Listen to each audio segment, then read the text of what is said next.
A job like that, you want a fully present presenter to present. And I don't know if I've got the pep in my step to take that show where it needs to go, you know? I got a real pepless step, Shep. Okay, well, let me know, because if you don't want to do it, we'll probably just post a list of nominees online or something. It's really not that big of a deal.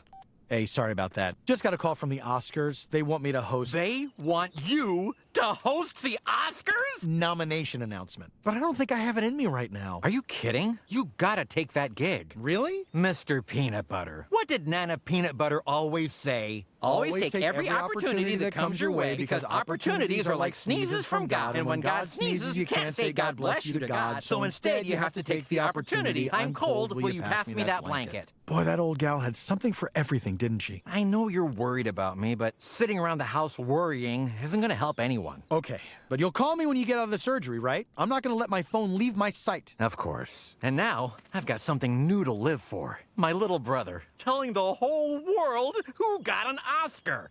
Nomination.